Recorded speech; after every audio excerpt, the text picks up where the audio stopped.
Hello नमस्कार दोस्तों, मैं शिबोन यादव आप सबका मेरे YouTube channel financial free India में स्वागत करता हूं। दोस्तों, इन्वेस्टमेंट हर एक कोई करना चाहता है, लेकिन कुछ बेसिक फाइनेंशियल नॉलेज ना होने के कारण हम लोग इन्वेस्टमेंट नहीं करते, और करते भी हैं तो उन छोटे लोगों में करते हैं या छोटी स्कीमों में करते हैं जिनमें हमें इन्फ्लेशन भी हम बीट नहीं कर पाते हैं।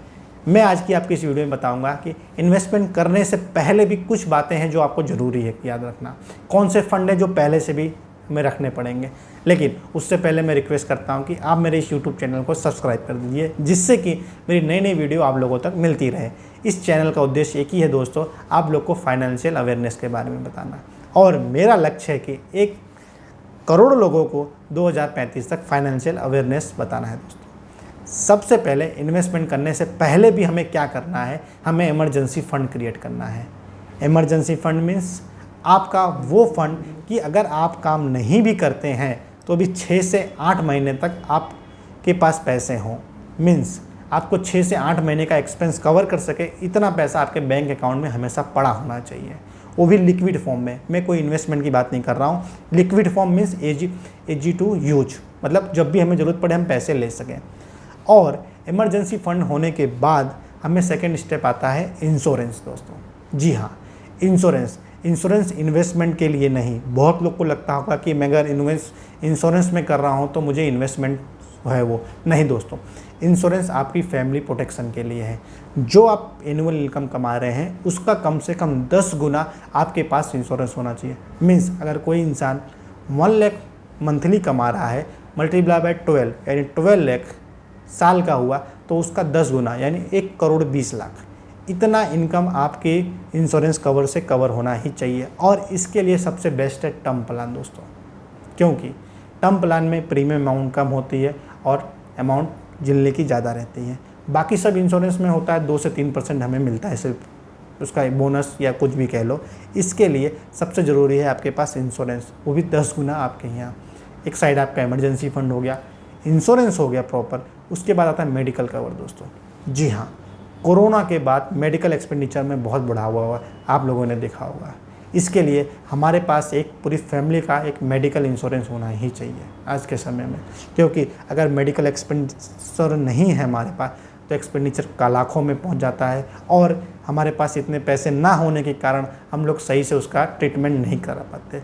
इसके लिए आपको मेडिकल इंश्योरेंस कंपलसरी है। अब आपके पास इमरजेंसी फ़ंड हो गया, इंश्योरेंस हो गया, मेडिकल हो गया, अब बारी आती है इन्वेस्टमेंट की। जब तक आपके पास ये 3 फंड पहले से नहीं है, इमरजेंसी फ़ंड, इंश्योरेंस प्रॉपर आपका लिया हुआ है और आपकी फैमिली का मेडिकल कवर, तब तक आपको इन्वेस्टमेंट में नहीं आना है। अब इन्वेस्टमेंट में हम लोग क्या करते हैं, सीधा इन्वेस्टमेंट में चले जाते हैं। हमारे पास ये 3 फंड होते नहीं हैं, जिसके कारण कभी कभी हमें इन्वेस्टमेंट बीच में से बाहर निकालने पड़ते हैं और हमें लॉस भी होता है, जिससे हम लोग ये सोचते हैं कि इन्वेस्टमेंट करना हमारे बस की बात नहीं है, हमारे नॉलेज में नहीं है, क्योंकि हमने प्रॉपर प्लानिंग नहीं की हुई है। अब इन्वेस्टमेंट में भी किस में करना है, सबसे पहले लोगों को बहुत बेसिक आइडिया होता है एफडी में। जब कुछ समझ में नहीं आता तो वो लोग एफडी में पैसा इन्वेस्ट करते हैं। पर मैं आपको बताना चाहता हूँ दोस्तों, एफडी में आज इंटरेस्ट रेट ओनली 5 to 6% है। सीनियर सिटीजन होगा तो 0.5 ज़्यादा होगा, इससे ज़्यादा नहीं मिलता। और इंडिया का रेट ऑफ इन्फ्लेशन 8% है।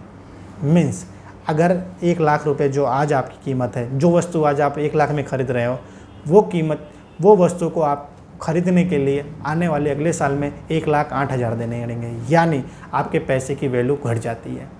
मीन्स अगर आप एफडी में पैसे रखते हो तो 1 लाख का 5% के हिसाब से 1,05,000 होता है, या 6% के हिसाब से 1,06,000 होता है। लेकिन आपको उस वस्तु को खरीदने के लिए 1,08,000 देने पड़ेंगे, यानी कि 2% अभी भी आपको अपनी जेब से देना है।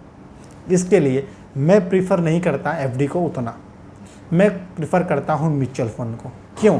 क्योंकि म्यूचुअल फ़ंड का ऑन एन एवरेज रिटर्न 12% होता है, और कुछ अंडरस्टैंडिंग और कुछ बेसिक फाइनेंशियल नॉलेज के कारण हम लोग इसे करना नहीं चाहते हैं। हमें थोड़ी सी इसकी बेसिक नॉलेज ले लेंगे तो हम म्यूचुअल फ़ंड में पैसे डालना शुरू करेंगे। उसमें भी एक्सपर्ट लोग पैसे डालते हैं, आपको पैसे लगाने की ज़रूरत भी नहीं होती डायरेक्टली मार्केट में। आप किसी एजेंसी को पैसे दे देंगे, म्यूचुअल फ़ंड वो पैसे आपके बिहार पर लगाती है। उससे थोड़ा अगर आप एनहांस करते हैं अपना नॉलेज तो स्टॉक मार्केट में पैसा लगा सकते हैं। लेकिन खास करके ध्यान रखिएगा स्टॉक मार्केट में भी क्या क्या प्रिकॉशन रखने चाहिए। हमें कभी भी एक साथ पैसे नहीं डालने हैं। आगे मैं नई वीडियोस के बारे में पूरा डिटेल में बताऊंगा कि स्टॉक मार्केट में हम लोग पैसे क्यों गंवाते हैं। बहुत सारे लोगों को लगता है कि स्टॉक मार्केट में तो पैसे ही पैसे हैं। नहीं दोस्तों, पैसे बनाने के लिए हमें उसके लिए बेसिक अंडरस्टैंडिंग, क्या उसकी टर्म्स एंड कंडीशन है, क्या उसके प्रॉन्स एंड कॉन्स हैं, वो भी पता होने चाहिए।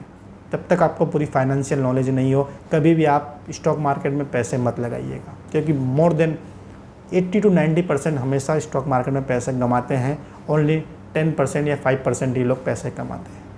अब इन्वेस्टमेंट के लिए सबसे बड़ी मेरी सलाह है, आप एक फाइनेंशियल प्लानर अपने साथ रखिए, एक कोच रखिए।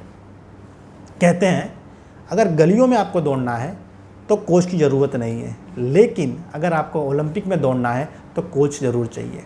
जी हाँ दोस्तों, वैसे भी अगर आपको नॉर्मल लाइफ से जीनी है, मिडिल क्लास लाइफ जीनी है, तो आपको कोई कोच की ज़रूरत या फाइनेंशियल प्लानर की ज़रूरत नहीं है। लेकिन अगर आपको एक अच्छी सी लाइफ जीनी है, रिटायरमेंट के बाद फाइनेंशियल सिक्योर लाइफ जीनी है, तो आपके पास एक फाइनेंशियल कोच होना ही चाहिए, जो कि आपको गाइड कर सके कि मार्केट में क्या चेंजेस आ रहे हैं, कौन सी चीज़ें हैं जिसमें से पैसे निकाले रही हैं।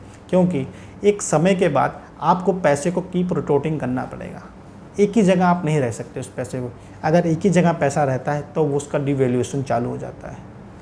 तो इन्वेस्टमेंट करने से पहले आपको इमरजेंसी फ़ंड, इंश्योरेंस और मेडिकल फ़ंड क्रिएट होने के बाद ही आप इन्वेस्टमेंट करना है, और वो किसी की गाइड में ही करना है। फाइनेंशियल प्लान से आप लेते रहिए। आशा करता हूँ ये मेरी वीडियो आप उन लोगों को काम आएगी जो लोग इन्वेस्टमेंट करना चाहते हैं। मैंने आने वाली नई नई वीडियो आप लोगों तक मिलती रहेगी। इसके लिए आप लोगों का धन्यवाद। Thank you.